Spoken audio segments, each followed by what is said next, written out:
Hello, bachcho. Let's read this question. So this question says, a 60 kg body is pushed horizontally with just enough force to start it moving across a floor, and the same force continues to act afterward.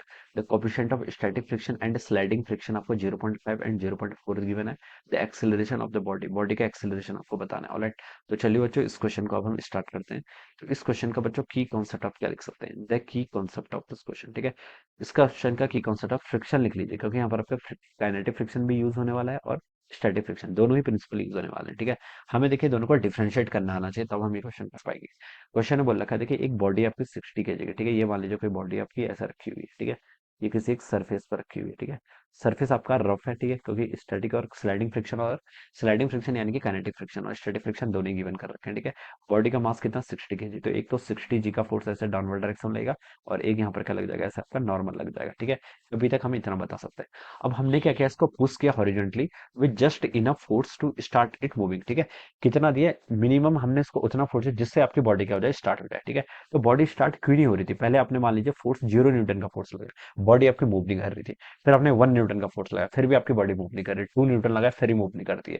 3 लगाया, 4 लगाया, 5 लगाया. फिर एक ऐसा force की value आएगी जब आपकी body just start to move हो जाएगी. और फोर्स कितना होना चाहिए? वो फोर्स इसकी limiting value of static friction के इक्वल होना चाहिए. ठीक है, किसके इक्वल होना चाहिए? Limiting value of static friction के इक्वल. ठीक है, जैसे देखिए स्टैटिक फ्रिक्शन क्या होता है, स्टैटिक फ्रिक्शन का फॉर्मूला होता है आपका लेसर देन और equal to mu S N के इक्वल होता है. ठीक है, स्टैटिक फ्रिक्शन क्या होता है? एडजस्टिंग नेचर का फोर्स होता है. इसकी फ्रिक्शन, स्टैटिक फ्रिक्शन की वैल्यू कोई फिक्स नहीं होती है. ये क्या करती है, अपने आप को एडजस्ट करती है. और मैक्सिमम वैल्यू स्टैटिक फ्रिक्शन कितनी प्रोवाइड कर सकता है?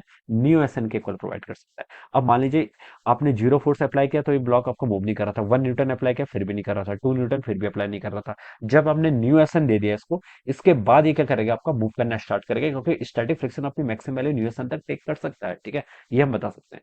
तो बच्चों देखिए अब हम क्या लिख सकते हैं, स्टैटिक फ्रिक्शन की मैक्सिमम वैल्यू देखिए कितनी होगी. स्टैटिक फ्रिक्शन की मैक्सिमम वैल्यू हम लिख सकते हैं न्यू एस. स्टैटिक फ्रिक्शन का कोएफिशिएंट कितना है? 0.5 इंटू आपका नॉर्मल. नॉर्मल देखिए कितना हो जाएगा, 60 इंटू जी. ठीक है, तो इसको आप 60 इंटू जी, अब इसको ऐसे पुट कर लीजिए. ठीक है, तो 0.5 और 60 कितना हो जाएगा, 30. तो स्टैटिक, तो मैक्सिमम वैल्यू कितनी हो जाएगी, 30 जी. यानी कि आपको मिनिमम 30 जी का फोर्स यहाँ पर लगाना ही पड़ेगा. उसके बाद ये आपकी बॉडी क्या करेगी, स्टार्ट करेगी. ठीक है, 30 जी लगाएंगे तो ये जस्ट एक वर्ड पर आ जाएगी स्टार्ट मोशन करने के. 30 जी में अगर आप 30 जी.001 न्यूटन भी लगा देंगे, फिर आपकी बॉडी क्या करने लग जाएगी, मोशन स्टार्ट कर देगी. ठीक है, तो ये हम बता सकते हैं, ये क्या आ जाएगा आपके यहाँ से, limiting value of static friction आ जाएगी. ठीक है, लेकिन क्वेश्चन में उसने बोल रखा है कि हमने यही सेम फोर्स इस बॉडी पर लगाया. ठीक है, सेम फोर्स हमने इस बॉडी पर लगाया. और क्या बोल रखा है, हमें इस बॉडी का एक्सेलरेशन बताना है. ठीक है, अब बॉडी देखिए आपका एक्सेलरेट करने लग जाएगी. बॉडी एक्सेलरेट करने लग जाएगी, फिर कौन सा फ्रिक्शन लगता है इसमें, स्टैटिक या फिर काइनेटिक? बॉडी भाई अगर मूव करने लगे फिर तो उसमें स्लाइडिंग फ्रिक्शन लगा या फिर काइनेटिक फ्रिक्शन. और उसकी वैल्यू कितनी होती है आपकी, एफ के आपका न्यू के एन के इक्वल हो जाता है. ठीक है, तो बॉडी अगर आपकी मूव करने ले जाएगी तो जो आपका काइनेटिक फ्रिक्शन होगा वो कितना होगा आपका, न्यू के क्या होता है, कोएफिशिएंट ऑफ काइनेटिक फ्रिक्शन या फिर स्लाइडिंग फ्रिक्शन कितना है, 0.4 इंटू आपका नॉर्मल.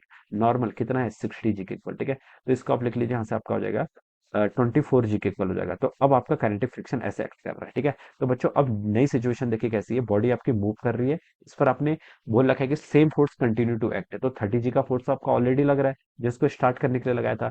काइनेटिक फ्रिक्शन का फोर्स भी लग रहा है इस डायरेक्शन में, कितना, 24 जी में. ठीक है, आपको इसका एक्सेलेरेशन बताना है. मास आपको पता है, इसका एक्सेलेरेशन देखिए इस डायरेक्शन में होगा, तो आप लगा लीजिए. देखिए कैसे लिख सकते हैं, न्यूटन एनएलएम लगा लीजिए. मास कितना इसका, 60. मास इंटू एक्सेलेरेशन किसके इक्वल होगा आपका, 30 जी माइनस आपका 24 जी के इक्वल हो जाएगा. ठीक है, तो यहाँ से आपका 60 ए की वैल्यू कितनी आएगी, 30 माइनस 24 कितना होता है आपका, 6 जी के इक्वल हो जाएगा. ठीक है, और यहाँ से आपका देखिए कितना हो जाएगा ये, जी की वैल्यू यहाँ पर 9.8 रखनी है. कैसे पता चला, ऑप्शन देख के पता चल रहा है. ठीक है, तो यहाँ से आप कितना कर लीजिए, 6 डिवाइडेड बाई 60 इंटू जी की वैल्यू कितनी हो जाएगी, 9.8. ठीक है, तो इसको हम सॉल्व करेंगे तो आपका 1/10 हो गया. 9.8 डिवाइडेड बाई 1/10 करेंगे तो ये आपका आएगा 0.98 के इक्वल. कितना गया, 0.98 मीटर पर सेकंड इसका. तो ये बच्चों क्या हो जाना चाहिए, इसका एक्सेलरेशन हो जाना चाहिए. ठीक है, तो ये आपका देखिए 1 से मैच करेगा. जी की वैल्यू यहाँ पर आपको 10 ही पुट करनी चाहिए. ठीक है, तभी करेक्ट आता है. ठीक है, चलो कोई नहीं, लेकिन ठीक है ऑप्शन देखिए फार है काफी. 6 है अगला, 4.9, 3.92. तो यहाँ से 0.98 को कितना लिख सकते हैं, 1 मीटर पर सेकंड स्क्वायर. ठीक है, तो ये क्या हो जाएगा इसका राइट आंसर. ठीक है, तो बच्चों क्या बता सकते हैं, ऑप्शन डी. मैंने 9.8 इसलिए लिया क्योंकि 4.9 भी 9.8 का मल्टीपल है और 3.92 भी आपका 9.8 का मल्टीपल है, तो इसलिए मैंने ऑप्शन ये लिया. ठीक है, तो आंसर अप्रोक्सीमेटली सेम ही है, तो डी ऑप्शन क्या होगा यहाँ से आपका करेक्ट आंसर हो जाएगा. ठीक है, तो this is the answer of this question. तो जहां पर आपको कंफ्यूजन हो आप ऑलवेज 9.8 ही वैल्यू लिया करिए. ठीक है, जहां पर भी आपको कंफ्यूजन हो कितना, 9.8, क्योंकि स्टैंडर्ड वैल्यू आपकी यही रहता है. ठीक है. So this is the answer. So I hope you all understood this concept. All the best and thank you so much.